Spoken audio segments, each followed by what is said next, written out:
Hey friends, happy Saturday, the 16th of March. Nice to be with you. I'm Father Bill Hill, priest at Holy Spirit Catholic Community in Rock Springs, Wyoming. I will share with you a reflection on the daily readings. The readings are linked down below. Click the link, read the readings prayerfully, and then turn off the screen.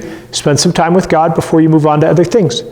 Those of you who work regular work weeks, who have a weekend, I hope that these might be days of rest and recreation. Remember, you are not a machine. Don't drive yourself like a machine. You are commanded multiple times by the Lord to rest. And especially if you are tired, if you are weary, if it's all piling up, make sure that you have some time for rest. It is not a weakness. It is part of how God made you, right? All right, start of spring break here in our Catholic school in Sweetwater School District number 1. So please be praying for students and families and teachers and staff and everybody involved in education that they might have a little bit of refreshment right now, right? Awesome.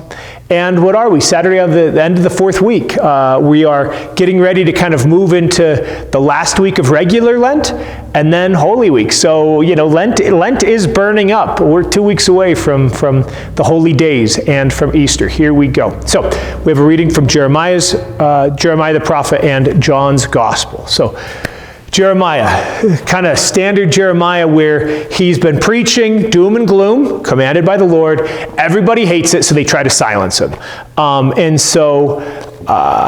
knew their plot because the Lord informed me, right? So this is everybody making their plans to not everybody, but many people making plans to silence Jeremiah. And then yet I, like a trusting lamb led to slaughter, had not realized that they were hatching plots against me.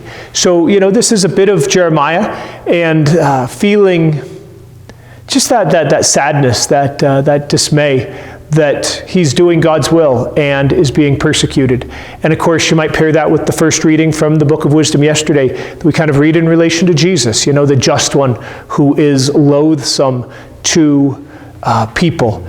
And then, of course, the money line comes towards the end. But you, O Lord of hosts, O just judge, searcher of mind and heart. The next one's a little bit Old Testament-y, but let me witness the vengeance you take on him. So don't just take vengeance. Let me see it. For to you I have entrusted my cause. And, you know, that can be hard for us. But remember, when we talk about God fighting on our behalf, God who is our warrior, God who is our champion, like that's what we're talking about. Is like, God, fight on my behalf and make sure that you kick some butt. Where are we suffering in life where we would like to see the Lord take up our cause? Maybe we don't necessarily want to see vengeance, but maybe justice, right? If we don't, then this has also been interpreted in allegorical sense of our fight against wickedness and evil, right? Our fight against our own temptation and the darkness in ourselves. Lord, let me see the judgment and vengeance that you take on the spirits of evil that want to enslave me and turn the human family into a family of violence, right? That's also kind of in play there. So pray for the triumph of good over evil. The psalm response is a little bit more familiar, a little bit less vengeance-y, right?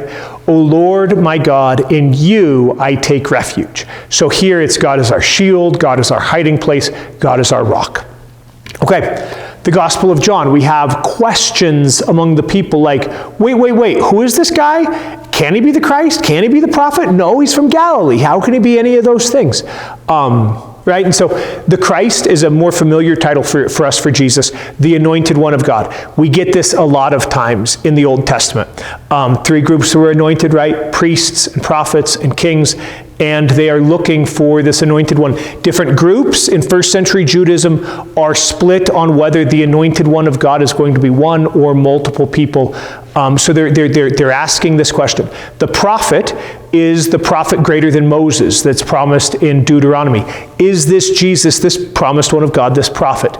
But wait, he's from Galilee, which is the region north, right? So you've got Judea, which is has the capital of Jerusalem, the traditional homeland of the tribe of Judah, where we get the name Jews. That's what is at that time southern Israel. Then there's Samaria, where they are not in religious harmony with each other, and generally Jews and Samaritans in the first century were in conflict. And then north of Samaria is Galilee, kind of a colonized area. That is the place that Jesus is from. The backwater, the place that's not the homeland. How on earth can the Christ or the prophet come from Galilee?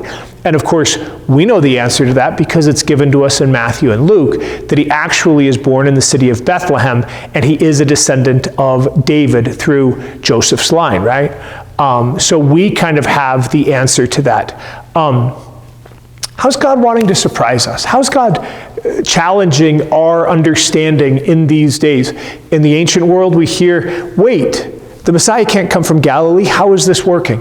How is the Lord trying to challenge us and our understandings of what God's doing these days? What are the questions that we're wrestling with? We may not find the answers today, but at least to acknowledge them, to present them to God who knows us, who created us, who sustains us, and to ask the Lord for what we need to start kind of moving towards wrestling with the confusion, the challenges, and the questions in our own hearts. All right, friends, happy Saturday. Get some rest. Read those readings prayerfully. Turn off the screen. Spend some time with God before you move on to other things. Pray for folks having a hard time. God bless y'all.